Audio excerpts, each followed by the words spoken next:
Shalom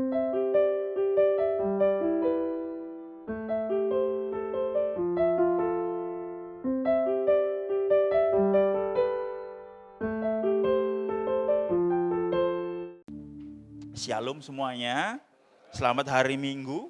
Perkenalkan, nama saya Gayus Star, saya seorang gembala. Pada hari ini saya bersyukur dan berterima kasih untuk gembala, tim penggembalaan, terutama untuk Tuhan kita Yesus Kristus yang memberi kepercayaan untuk saya ada berdiri di tempat ini, saudara.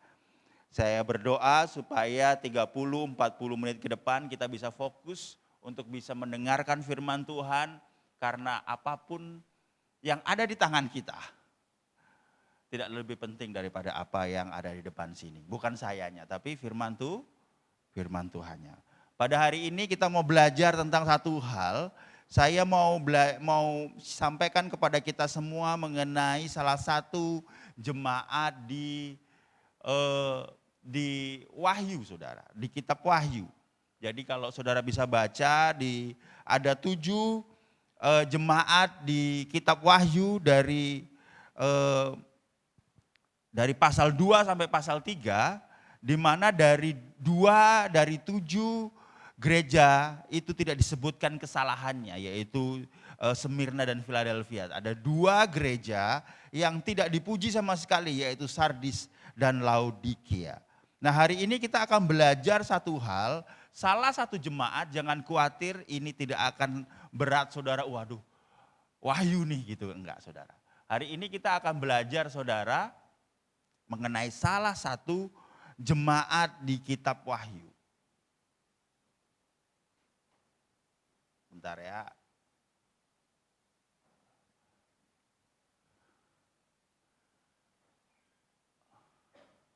Oke.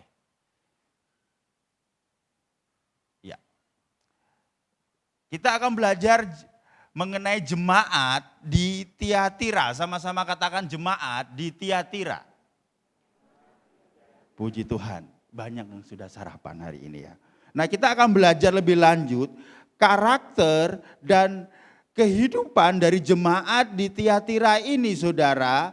Karena ada satu ciri khas yang jemaat Tiatira punya, yaitu apa? Hidupnya mereka ada di 2 dunia. Nah, supaya gini saya mau next aja ya Sam ya. Oke, next. Ada satu pola hidup yang jemaat di Tiatira punya, yaitu hidup mereka ada di 2 dunia. Kita belajar apa artinya dan bagaimana meresponinya. Relasi dan komunikasi kita menjadi yang namanya relasi 2 dunia kalau kita tidak belajar hari ini dalam jemaat di Tiatira ini. Dan ada hal yang ingin saya sampaikan saudara, berkenaan dengan 2 dunia ini sebelum kita masuk kepada ayat yang akan kita bahas. Yang pertama aja, next, hidup 2 dunia adalah hidup dengan 2 keyakinan. Hidup berlawanan secara keyakinan dan value dan nilai. Hidup yang di hitam kita jalan, yang di putih kita jalan. Hasilnya abu-abu saudara. Saya adalah seorang pelayan yang baik dan ramah pada saat di gereja. Tetapi saya juga seorang istri atau suami yang tidak baik pada saat saya ada di rumah. Apalagi saya suka marah-marah Pak Pendeta, kalau lagi saya baca buku itu di rumah. Loh, buku apa yang bikin kita marah-marah? Pada saat saya baca buku tabungan, kok dikit banget. Hari ini saudara, kita mau belajar. Ini bahayanya, next, seringkali kita tidak sadar dan nyaman dengan keadaan ini. Kita ada di gereja dengan baik, tetapi kita tidak baik di luar gereja. Tetapi yang sering kita pahami begini, kok saya nyaman ya hidup seperti ini ya. Kadang kita tidak sadar, tetapi kadang kita nyaman hidup seperti ini. Makanya kita lihat selanjutnya, makanya membentuk sebuah pattern kehidupan. Nyaman ikut Tuhan, tetapi juga nyaman melanggar firman Tuhan. Sekali lagi, pattern atau bentuk kehidupan orang-orang percaya selama ini, nyaman ikut Tuhan, bahasa roh kencang di gereja, tetapi nyaman juga ikut dunia.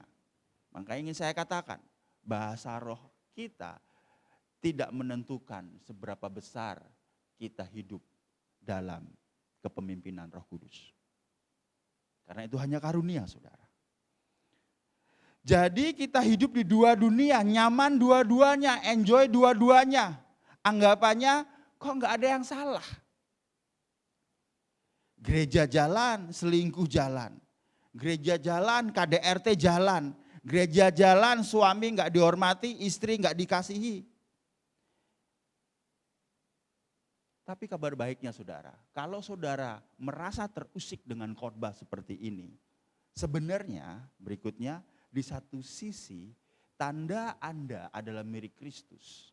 Jika Anda gelisah dan ingin bertobat dari kehidupan dua dunia ini pada saat Anda mendengarkan firman Tuhan seperti ini. Kalau Anda pada saat mendengar firman Tuhan tidak merasa apa-apa, pada saat kita 30 menit ke depan, 40 menit ke depan tidak merasakan apa-apa, bahwa oke-oke aja tuh, maka perlu kita berdoa kembali. Apakah ada Yesus di hatimu? Selama ada dorongan bertobat, maka engkau sebenarnya adalah milik Kristus. Engkau tidak nyaman. Engkau merasa bahwa aku gak baik-baik saja.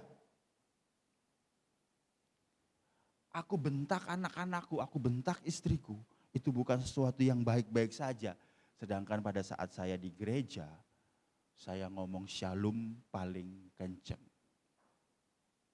Hari ini kita akan belajar mengenai kehidupan dari jemaat Tiatira. Kita akan baca dalam Wahyu 2 ayat 18 sampai 29. Semuanya saya undang untuk bangkit berdiri. Kita akan baca bersama-sama, kita hormati firman Tuhan. Semoga kelihatan saudara. Saya akan bacakan di ayat genap, Bapak Ibu Saudara baca di ayat ganjil. Kita Bapak Ibu Saudara di ayat ganjil dengan suara yang kompak, kita akan baca sama-sama. Ayat 18 saya bacakan, 19 Bapak Ibu Saudara. Dan tuliskanlah kepada malaikat jemaat di Tiatira, inilah firman Allah yang matanya bagaikan nyala api dan kakinya bagaikan tembaga. 1, 2, 3. Aku tahu segala pekerjaanmu, baik pelayananmu. Aku tahu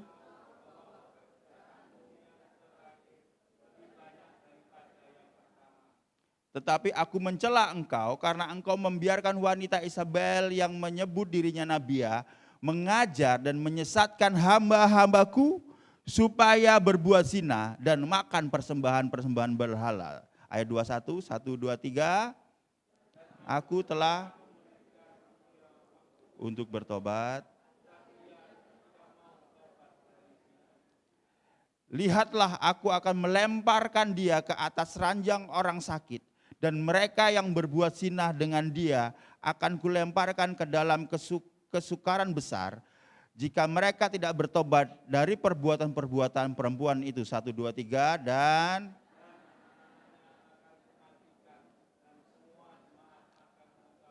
bahwa akulah yang menguji batin dan hati orang.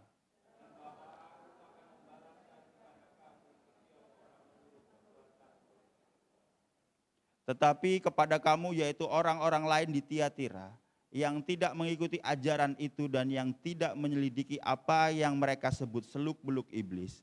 Kepada kamu aku berkata, aku tidak mau menanggungkan beban lain kepadamu. 1, 2, 3.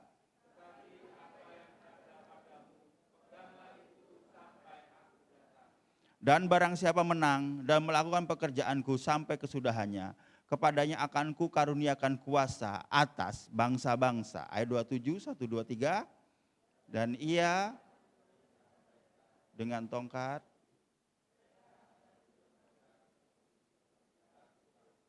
sama. Dan kepadanya akan ku karuniakan bintang timur. 29 sama-sama, 1, 2, 3. Siapa bertelinga hendaklah ia mendengarkan apa yang dikatakan Roh kepada jemaat-jemaat. Puji nama Tuhan, silakan duduk saudara.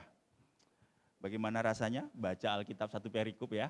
Kita belajar bersama-sama, kita cintai firman Tuhan bersama-sama. Kenapa saudara? Kita perlu baca firman. Hidup ini ruwet. Amin. Hidup ini ruwet, makanya perlu penyelesaian yang tidak simpel. Oleh sebab itu kita baca firman Tuhan bukan untuk cari gampangnya, tapi untuk menyelesaikan persoalan yang ruwet itu. Kalau gak ngerti, tanya kepada orang yang lebih ngerti. Puji Tuhan. Saudara, kita lihat saudara, ciri-ciri jemaat dari Tiatira ini kota terkecil saudara. Next. Kota terkecil dari ketujuh jemaat lainnya tidak begitu terkenal dan penting.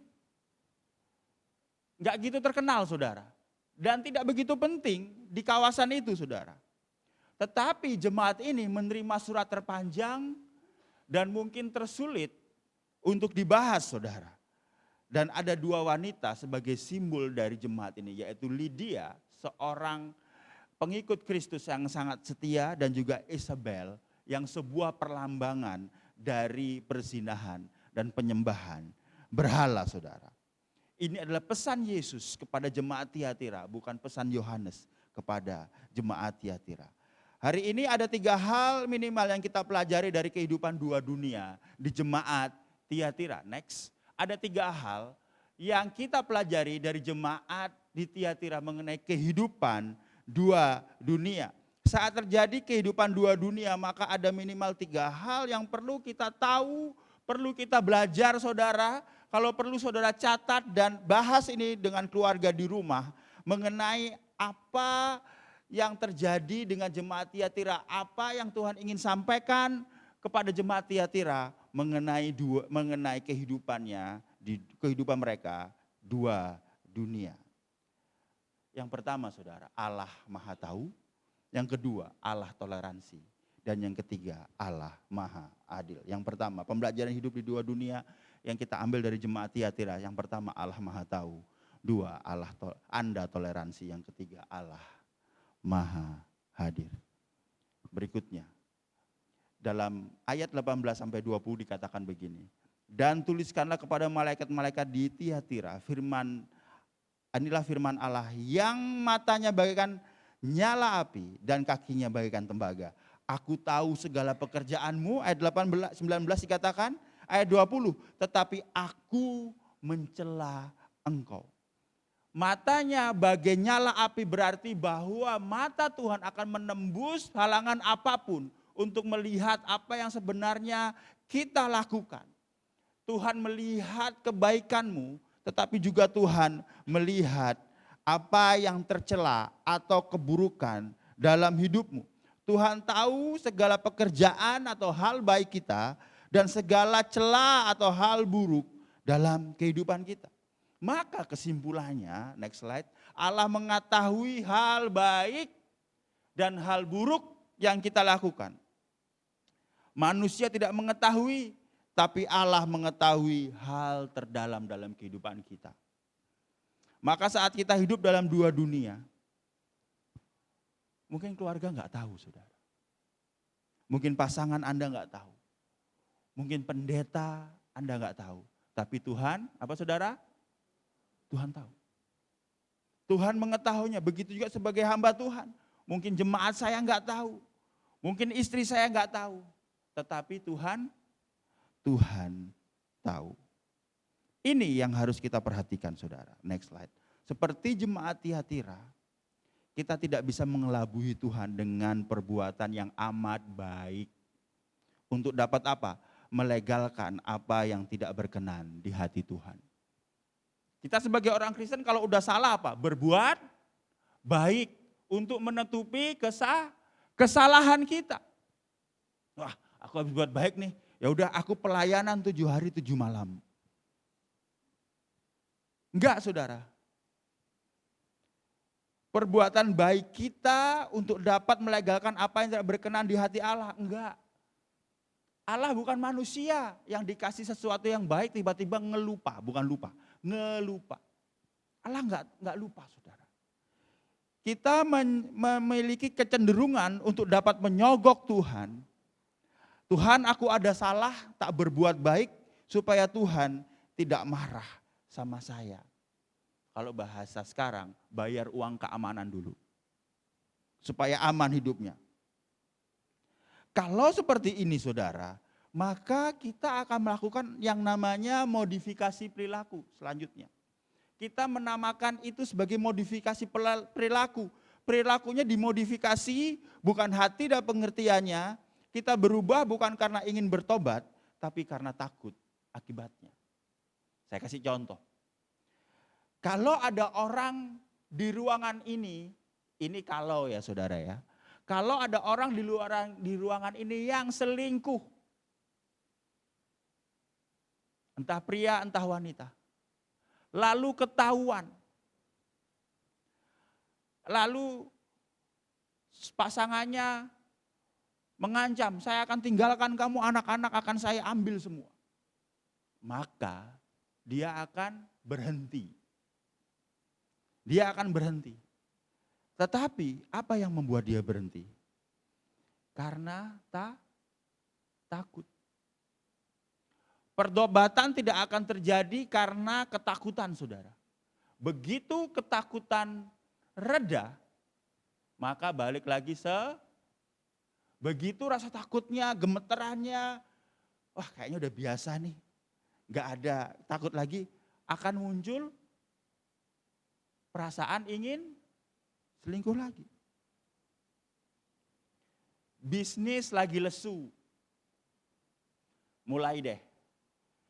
Yang tadinya kayak kapal selam, nih Natal muncul, habis itu tenggelam lagi, Paskah muncul lagi, lalu tenggelam lagi, mulai deh.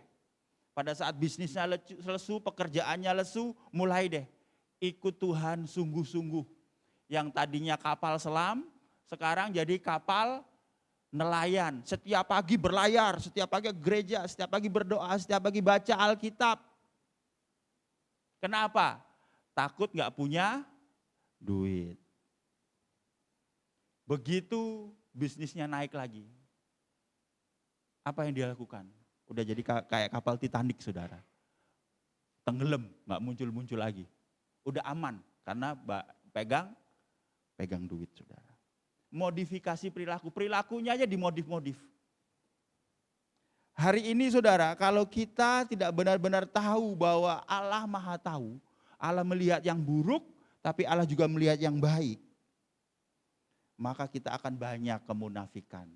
Kita akan banyak melakukan hal yang berlawanan yang saya sebut sebagai dua dunia. Selanjutnya, hari ini Allah yang Maha Tahu memanggil kita untuk memahami bahwa tidak ada yang tersembunyi bagi Dia. Tidak ada yang tersembunyi bagi Dia. Pertanyaannya next, lalu apakah ada yang mampu terhindar dari murka Tuhan kalau begini? Karena kita orang berdosa. Tidak ada yang tersembunyi dari keadilan Allah. Jawabannya saudara, bahwa Allah mengetahui bahwa manusia lemah dan tidak mampu bangkit dari kehidupan munafikmu. Kebobrokan kita, perbuatan baik kita untuk uang keamanan itu tidak bisa menambal atau memperbaiki kemunafikan kita. Sehingga Yesus turun berkorban untuk kita agar kita tidak mendapat murka dan dosa akibat dosa. Mendapatkan penghukuman akibat dosa. Bukan untuk kita terus berbuat dosa. Harapannya ini, selanjutnya. Harapannya adalah sehingga kita dimampukan untuk hidup benar dan lurus. Bukan dengan kekuatan kita sendiri saudara. Tetapi dengan kekuatan Roh Kudus yang ada dalam kita. Kita dimampukan untuk hidup benar dan sadar bahwa hidup benar. Karena Yesus memberikan kesadaran saudara. Kesadaran apa? Saya yang harusnya menerima murka Tuhan. Saya yang harusnya menerima hukuman kekal Allah. Diampuni dan dikasihi. Sehingga saya mengerti dan mau hidup benar sebagai orang yang bersyukur. Karena apa? Karena engkau diampuni. Jadi pada saat engkau berbuat baik, engkau melakukan firman Tuhan bukan lagi untuk uang keamananmu. Tapi engkau berbuat baik, berbuat benar karena engkau bersyukur saya punya Tuhan Yesus yang mengampuni saya walaupun saya enggak layak. Karena sadar akan hal ini, maka saya mau berbuat sesuai dengan firman Tuhan. Maka kehidupan dua dunia itu semakin hari semakin terkikis. Pengudusan Tuhan, pelayakan Tuhan ada. Pengampunan Yesus, karya salib Yesus tidak membuat kita terus berbuat dosa, tapi membuat kita sadar bahwa saya harus hidup benar karena saya orang yang diampuni, saudara. Yang kedua, saudara, pembelajaran hidup di dua dunia. Yang pertama, engkau harus tahu bahwa Allah Maha tahu. Yang kedua, Anda itu banyak toleransi. Katakan sama-sama toleransi. Sekali lagi toleransi. Ayat 20, next. Tetapi aku mencela engkau karena engkau membiarkan wanita Isabel yang menyebut dirinya nabiah, mengajar dan menyesatkan hamba-hambaku supaya berbuat zina dan makan persembahan-persembahan berhala. Kita tahu saudara tadi dikatakan bahwa jemaat Tiatira ini adalah jemaat yang penuh kasih. Pekerjaannya luar biasa, kerohaniannya luar biasa. Mau memberi diri untuk Kristus. Tetapi di satu sisi jemaat Tiatira adalah jemaat yang banyak toleransi dan komprominya. Aku mencela engkau karena engkau membiarkan wanita Isabel yang menyebut dirinya nabiah. Mereka membiarkan ada roh Isabel, ada sosok yang disebut Yohanes Isabel yang mana menyebut dirinya nabi. Jadi bukan diangkat seperti Paulus dalam dalam Roma 1 ayat 1, dalam Efesus menyebut dirinya, aku rasul karena Tuhan Yesus. Tetapi Isabel menyebut dirinya sendiri nabi. Aku nabi loh. Gambaran seorang nabi palsu yang mengajarkan ajaran sesat dan penyembahan berhala. Membiarkan wanita Isabel yang menganggap dirinya nabiah. Saudara, jemaat di Efesus, di kitab Wahyu, saudara, itu dia mengetahui kalau ada yang palsu-palsu begini. Tetapi dia tidak punya kasih mula-mula. Tiatira, saudara, dia tahu kasih mula-mula, tetapi membiarkan. Cinta Yesus nih, tapi enggak apa-apalah, toleransi. Kita semua cinta Yesus, tapi enggak apa-apalah, toleransi. Gambarannya begini saudara, next. Bahwa Tuhan memuji pekerjaan, pelayanan, kasih, iman, ketekunan, dan bertumbuhnya jemaat Tiatira. Tetapi mencela toleransi pengajaran palsu yang menghasilkan perzinahan dan penyembahan berhala dari jemaat Tiatira juga. It's okay, enggak apa-apa berzinah dan makan persembahan berhala tuh enggak apa-apa. Jadi saudara, kalau kita lihat maka berikutnya hidup di dua dunia menghasilkan hidup penuh toleransi untuk hal-hal duniawi. Tapi sebenarnya saudara, kalau kita pikir-pikir lagi, Alkitab itu tidak mengajarkan semua hal mengenai apa yang boleh, apa yang tidak semuanya. Lalu bagaimana kita menghindari toleransi dengan begitu banyaknya pilihan hidup? Mau menikah dengan siapa, mau ngontrak rumah apa ngekos, mau ngontrak rumah atau beli rumah, mau kerja di mana, mau beli motor atau beli mobil. Hari ini setelah ibadah saya harus fellowship dulu atau langsung makan sama keluarga. Alkitab tidak mengatur secara detail saudara. Tetapi Alkitab berkata, hal ini bisa terselesaikan dengan pembaharuan budi kita.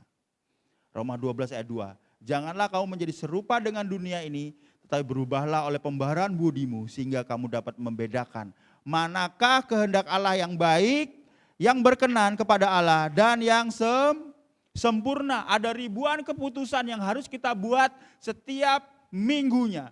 Setiap harinya banyak keputusan-keputusan yang kita buat. Bagaimana caranya agar kita menghindari toleransi dalam kehidupan kita? Dengan pembaharuan budi atau pikiran. Setiap langkah kita harus didasari oleh langkah pembaharuan budi yang kita terima. Karena kita menerima Tuhan Yesus sebagai Tuhan dan Juru Selamatmu. Kalau engkau nyetir di jalan atau naik motor di jalan, ada orang motong jalanmu, engkau mau ngomong kasar, lalu engkau berkata ada pembaharuan budimu. Engkau akan berkata, Tuhan Yesus berkati. Langkahmu didasari oleh pembaharuan budimu. Setiap langkah kita mencerminkan pembaharuan budi pikiran oleh darah Kristus. Saat makan, saat nyetir, saat ngomong sama anak, saat ngomong sama istri, ngomong sama suami, mencerminkan perubahan pikiran yang diisi oleh kebenaran Injil Kristus. Tahukah saudara, next, saat kita toleransi berarti kita menduakan pribadi Tuhan yang penuh kasih dan penuh kuasa. Saudara enggak ateis sih. Saudara bukan orang yang enggak percaya Tuhan. Tetapi saudara menduakan jemaat, menduakan Tuhan seperti jemaat di Tiatira. Tapi faktanya saudara, next, kita dan jemaat di Tiatira itu sama aja.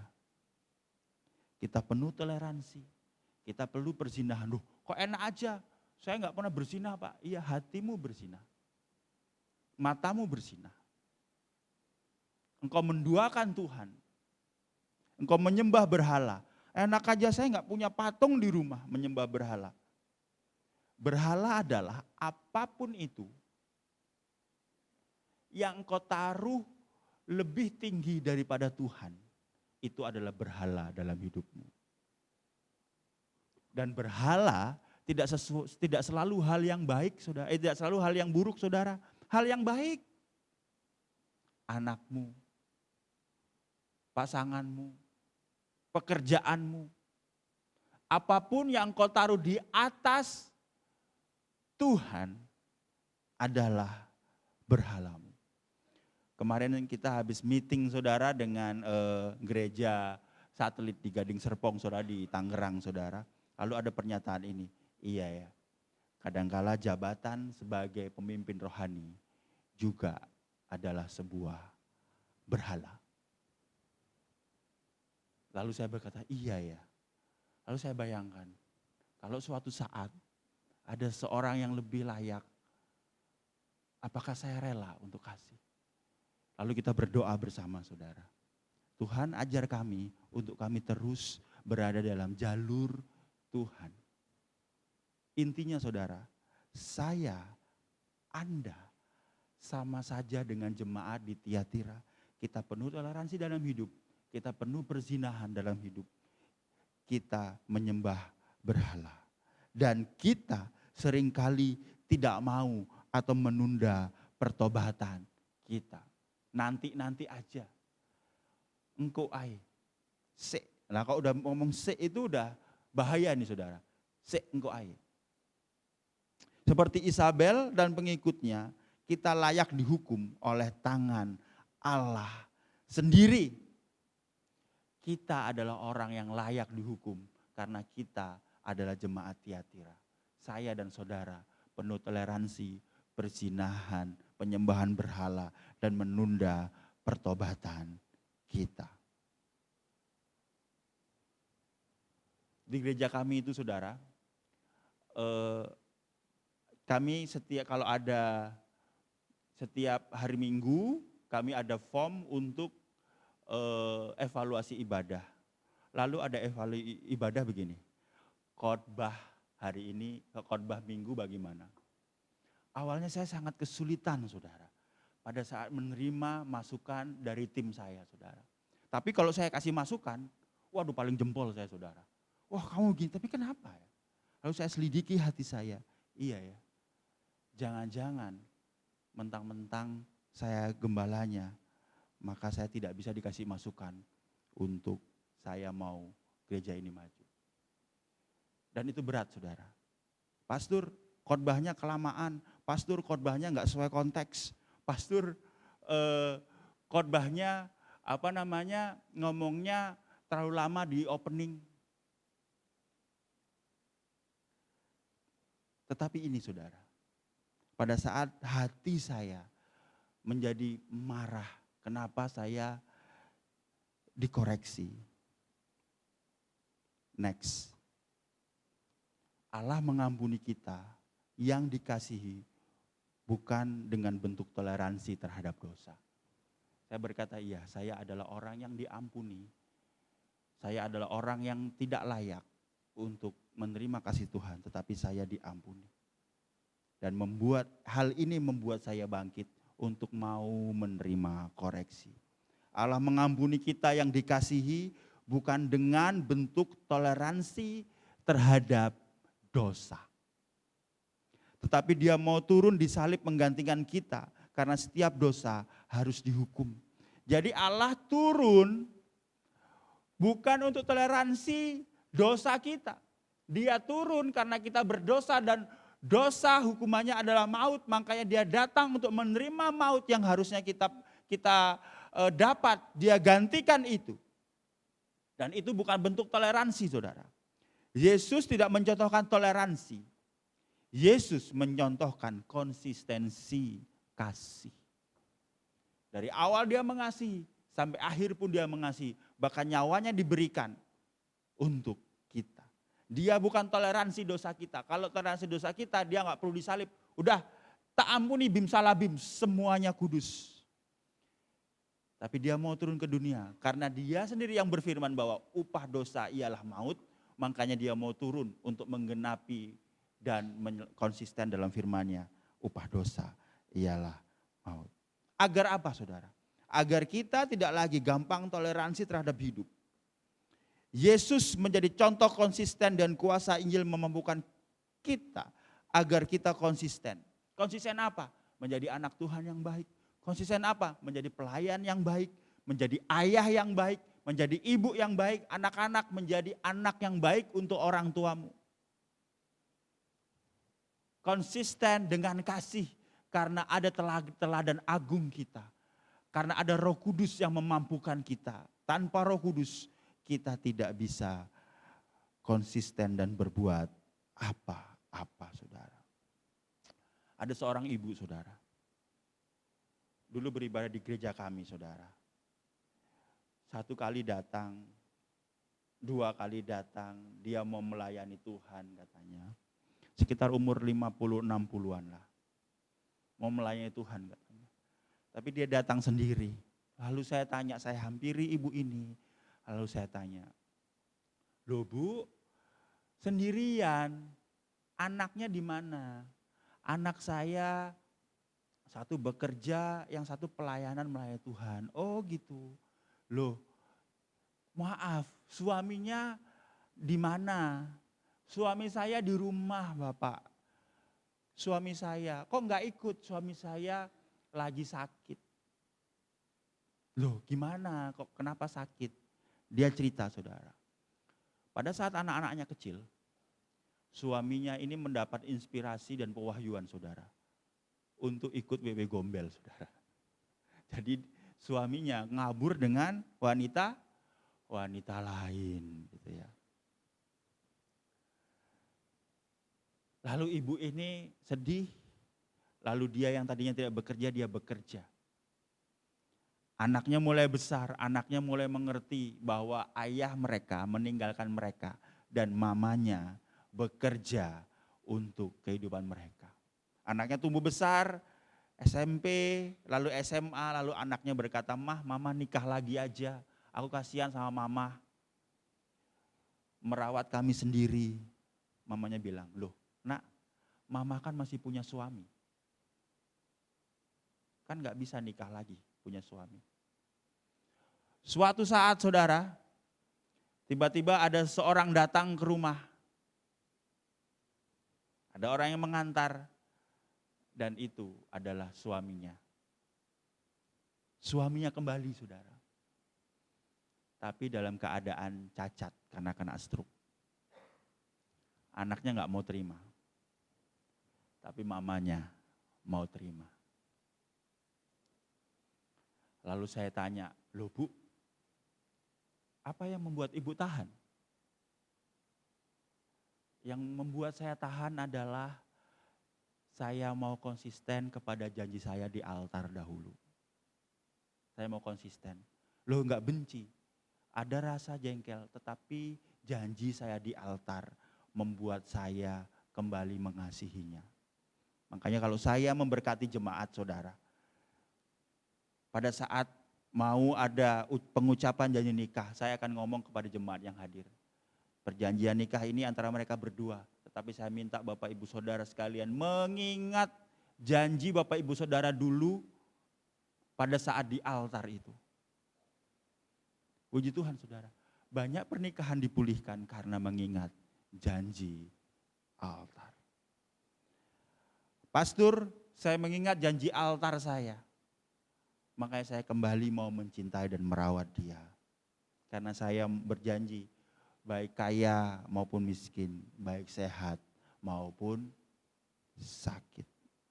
Zaman sekarang ada yang berkata, aku nggak mau mengucapkan baik sehat, baik kaya atau miskin, aku nggak mau miskin. Tetapi dikatakan kalau baik sakit maupun sehat mau ngomong saudara. Oh berarti orang itu lebih suka kaya daripada sehat saudara. Yang ingin saya sampaikan, bedakan antara doa dengan janji. Kalau pengusaha itu bikin perjanjian pasti ada term, kalau enggak ditepati maka gini, kalau ada ini ada term-term yang buruknya saudara. Kita salah kaprah saudara. Kita pikir janji pernikahan itu doa. Enggak, janji pernikahan. Aku mau setia sama kamu, mau sakit, mau sembuh, mau sehat, mau kaya, mau miskin, aku mau tetap mengasihi kamu dan setia sama kamu di hadapan Tuhan. Hari ini saudara, mampukah dan maukah kita melihat kebesaran kasih Tuhan dan mulai hidup lebih tidak toleransi dalam kehidupan kita?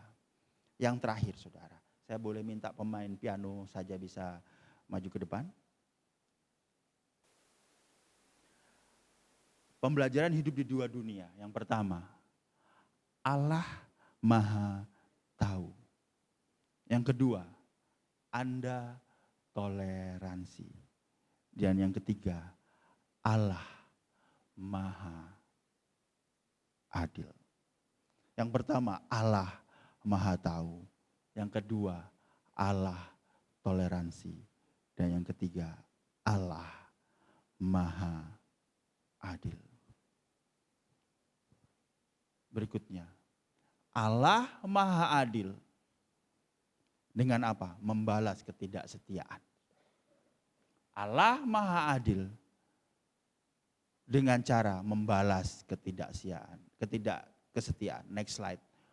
Di ayat 21 sampai ayat 23 saudara, dikatakan atau diceritakan bahwa Allah telah memberikan waktu untuk dia bertobat. Tetapi tidak mau bertobat saudara. Dalam Tuhan ada kesempatan kedua untuk seseorang dapat bertobat saudara. Tetapi dikatakan di ayat 21, tetapi ia tidak mau bertobat dari zinahnya. Lihatlah aku akan melemparkan dia ke atas ranjang orang sakit, dan mereka yang berbuat zina dengan dia akan kulemparkan ke dalam kesukaran besar. Jika mereka tidak bertobat dari perbuatan-perbuatan perempuan itu. Anak-anaknya akan kumatikan, artinya pengikut-pengikutnya akan kumatikan. Dan semua jemaat akan mengetahui bahwa akulah yang menguji batin dan hati orang, dan bahwa aku akan membalaskan kepada kamu setiap orang menurut perbuatannya. Kulemparkan kepada hukuman kekal, termasuk para pengikut-pengikutnya, saudara. Berikutnya, Allah tidak pernah main-main dengan dosa. Ada pertanyaan begini, loh saya baik-baik saja, hidup loh semaunya, baik-baik saja. Tetap diberkati saya. Saya loh tetap diberkati, saya baik-baik saja. Enggak sakit. Masih bisa hidup seenaknya. Hidup ini kita itu enggak sendiri, saudara. Kalau engkau hidup seenaknya dan diukur dari satu sisi saja, iya, berkat Tuhan melimpah. Hidup seenaknya enggak apa-apa. Pertanyaannya, ada enggak dampak untuk keluargamu? Ada enggak dampak untuk masyarakat? Untuk anak-anakmu? Untuk kesehatanmu? Dan akhirnya adalah seperti yang Mazmur 73 sampaikan. Bagaimana kesudahanmu? Bagaimana kesudahanmu? Kita pikir kita hidup selamanya gitu? Enggak, saudara. Tahukah kita bagi semua yang ada di tempat ini, 40, 30, 40, 50 tahun lagi, mungkin hanya ada yang tersisa di sini hanya anak-anak kecil itu yang sekolah minggu. Kita semua sudah dipanggil Tuhan, saudara. Saya umur 41. Maksimal mungkin 40 lah. Kalau 90 sehat gak apa-apa lah. 40, 50, umur 90 sehat gak apa-apa lah. Di ruangan ini 40-50 tahun ke depan tidak ada yang masih duduk di sini kecuali karena kehendak Tuhan. Oleh sebab itu, engkau lihat keadilan Tuhan. Engkau mulai merenungkan masa depan kekekalan itu bagaimana. Jangan terus ada di dunia ini yang kau pikirkan, saudara. Engkau pikirkan pasangan muda yang punya anak, kau pikirkan apa yang akan saya tinggalkan setelah saya gak ada 50 tahun lagi terhadap anak-anak saya. Harta melimpah atau warisan rohani bagi anak-anak saya.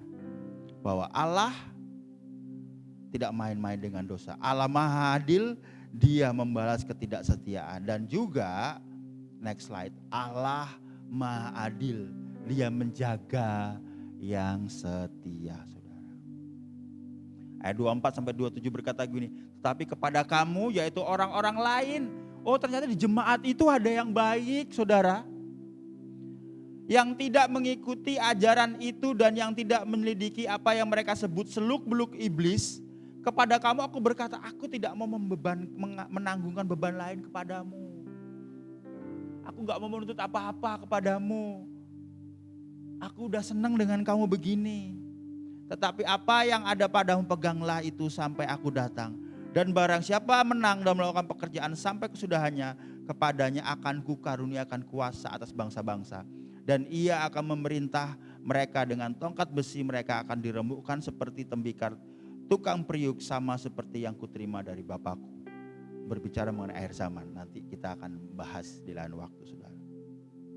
Ini, saudara, dalam bahasa Inggris, next slide, all the call are kept. Semua yang dipanggilnya akan dijaganya, saudara. Kita dari tadi ngomongin jemaat toleransi segala macam. Ada loh jemaat yang setia ternyata. Ada loh di tempat ini jemaat-jemaat yang setia juga di Tiatira dan di tempat ini.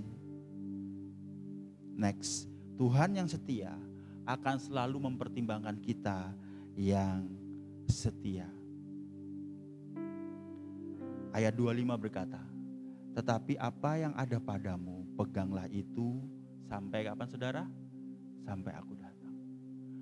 Bagi jemaat Tiatira, aku gak kasih beban apa-apa kepadamu. Cukup setia ya. Apa yang ada padamu, kesetiaan itu. Kesetiaan mengiringi Yesus, peganglah itu sampai aku datang. Karunia besar menanti kita saat kita tetap setia kepada Allah, saudara. Pegang itu, saudara. Pegang itu. Suatu saat, saudara, ada seorang yang lumayan tua, saudara. Dia kepahitan sama Tuhan, saudara. Lalu dia berkata, saya gak mau Tuhan-Tuhanan lagi. Tapi pada saat dia cerita pelayanan tentang hidupnya. Pastor, saya dulu itu pendoa. Wah, kalau saya doa itu ya, satu ruangan gini semuanya merasakan hadirat Tuhan. Wah, hebat banget Bapak ya bisa merasakan hadirat Tuhan ya. Iya, saya begini. Wah, saya datang subuh, saya memulai doa itu. Oh gitu ya Pak ya. Sekarang enggak, aku enggak mau Tuhan-Tuhanan lagi. Jemaat di tempat ini, Tuhan mau ngomong, tetapi apa yang ada padamu, peganglah itu. Kesetiaan yang ada padamu, peganglah itu. Kesetiaan itu pegang, tidak hanya dipegang, tapi engkau teruskan kepada anakmu, cucumu, kepada pelayan-pelayan, kepada pelayananmu juga. Tetapi apa yang ada padamu, peganglah itu. Karunia besar menanti kita saat kita tetap setia kepada Allah. Karunia besarnya apa? Ayat 28 saudara. Dan kepadanya akan kukaruniakan bintang timur. Bintang timur ini siapa? Wahyu 22 ayat 16. Aku Yesus telah mengutus malaikat-malaikatku untuk memberi kesaksian tentang semuanya ini kepadamu. Bagi jemaat-jemaat, aku adalah tunas, yaitu keturunan Daud, bintang timur yang gilang gemilang. Tuhan ingin mengatakan kalau engkau setia, engkau tidak akan mendapatkan apapun di dunia ini, tetapi engkau mendapatkan aku. Engkau mendapatkan aku, Yesus. Bagianmu bukan apa yang dunia mau berikan, bagianmu adalah aku, Yesus. Kita yang setia dikaruniakan bintang timur. Siapa bintang timur? Yesus. Yesus adalah anugerah terbesar bagi hidup kita. Yang bertahan, Yesus adalah karunia-Nya. Yesus adalah hadiahnya. Lalu orang berkata, ya Yesus, kok gak asik? Harta kek, tender kek. Karena kita pikir saudara, hidup ini hanya uang itu aja. Untuk itu, pokoknya di dunia ini, Yesus, nama itu tidak lagi bergetar di hati orang percaya. Yesus, nama itu tidak lagi membuat kita rindu akan kasih-Nya. Uang membuat kita bergetar. Khotbah Yesus tidak lagi bergetar, khotbah uang yang membuat kita bergetar.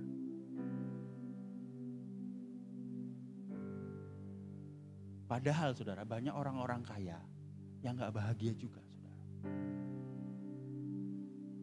Tapi orang-orang yang menanti-nantikan Tuhan, walaupun hidupnya menderita, ada damai sejahtera yang melingkupi dia saudara. Hari ini saudara, Yesus adalah karunia terindah. Next, Yesus adalah karunia terindah dan terbesar. Mengapa saudara?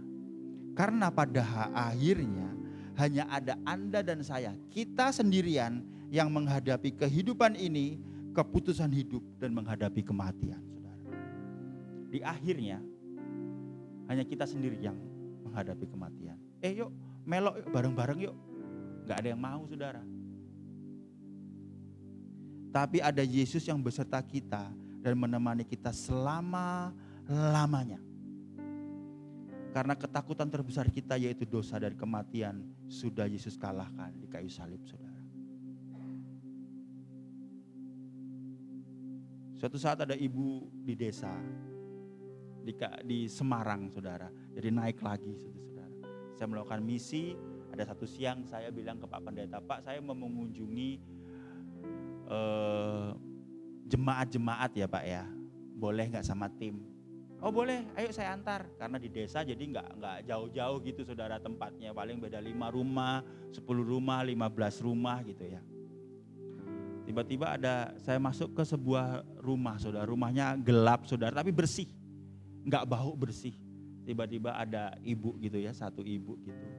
Pakai kerudung. Kalau di desa itu nggak peduli agamanya pakai kerudung gitu saudara. Loh Bu, sendirian di rumah. Iya Pak. Saya pendeta dari Jakarta, udah seneng. Lalu dia berkata, Iya Pak, saya sendirian di rumah. Loh kemana anak-anaknya? Anak-anak saya merantau Pak. Ada yang ke Jakarta, ke Surabaya, kemana. Lu gak pernah pulang, dulu pernah pulang. Dulu sering pulang. Sekarang mereka menikah semuanya. Hampir gak pernah pulang. Umurnya 60-70an saudara. Lalu saya nanya, loh kenapa gak pernah pulang? Iya Pak, wong pada saat mereka merantau itu mereka dapat istri yang beda agama. Terus saya dipaksa untuk saya ngikutin agama mereka. Bu, kalau mau tak kasih uang bulanan, kalau mau tak jenguk, harus itu ya Bu ya, harus ikut agama anak-anaknya. Ibu bilang enggak, saya enggak mau. Loh enggak kita itu, enggak, saya enggak mau. Lalu saya tanya, loh kok bisa Bu? Iya Pak. Saya lihat kenapa ibu ini begitu konsisten dengan keyakinannya. Ibu ini tinggal sendiri, anaknya sudah tidak pernah berkunjung karena ibunya tidak mau pindah agama. Konsisten dengan imannya, lalu ibunya berkata begini, enggak Pak, sampai mati tetap Yesus. Sampai mati tetap Yesus. Saya mau setia, tetap sampai mati tetap Yesus. Seperti ayat tadi, apa yang ada padamu, peganglah itu, setialah itu. Tuhan membuat ibu ini memiliki kekuatan untuk tetap setia sampai mati tetap Yesus. Tapi saudara, di sisi lain gereja masih membicarakan atau mengajarkan kemakmuran hidup. Beri untuk Tuhan supaya kamu diberkati. Kaya, kaya, kaya. Kamu ikut Tuhan buat cuan. Pertanyaannya, kamu ikut Tuhan buat cuan atau mempermuliakan nama Tuhan? Seperti ibu itu. Ibu itu dimampukan untuk tetap setia karena pengertiannya akan Yesus. Karena Yesus hadir dalam dirinya. Kalau enggak ada Yesus dan Roh Kudus, mungkin dia akan menjual imannya, tetapi karena Yesus dia mau bertahan. Dia katakan sampai mati tetap Yesus. Melalui salib dan keadilan Allah, next slide. Dan kasih Allah bertemu. Melalui salib, keadilan Allah dan kasih Allah bertemu. Upah dosa adalah maut, digenapi di kayu salib, menunjukkan keadilan Tuhan. Di satu sisi Allah yang adalah kasih, dia buktikan di kayu salib menunjukkan kasih Tuhan. Tuhan Yesus tidak pernah berubah saudara. Di satu sisi dia adil, di satu sisi dia kasih. Di satu sisi kita tidak setia, di satu sisi Tuhan begitu setia. Di satu sisi kita terus meninggalkan dia. Di satu sisi dia menunggu kita untuk kembali. Kita perlu Yesus dalam kehidupan ini. Pada hari ini ada 3 pelajaran kita belajar. Yang pertama, Allah Maha Tahu. Tapi Anda toleransi. Tapi ada pengampunan untuk Anda berubah. Tapi jangan lupa saudara, bahwa Allah Maha Adil. Tapi keadilan Tuhan ditunjukkan melalui kayu salib. Dengan dia adil terhadap dosa, tetapi dia juga kasih terhadap kita. Dosa dinyatakan, tapi Yesus juga ditawarkan. Mari saya undang untuk bangkit berdiri. Ada 2 pertanyaan yang harus kita renungkan pada hari ini. Sambil kita merenungkan. Apakah Anda sudah menganggap penting Tuhan dalam hidup ini? Apakah engkau sudah menganggap Tuhan penting dalam hidup ini dan menaruh Tuhan di tempat yang sesungguhnya? Pertanyaan kedua, melalui firman Tuhan, Anda disadarkan bahwa Anda sudah atau sedang hidup di 2 dunia. Apakah Anda mau datang untuk bertobat? Karena Yesus mengundang Anda pada hari ini.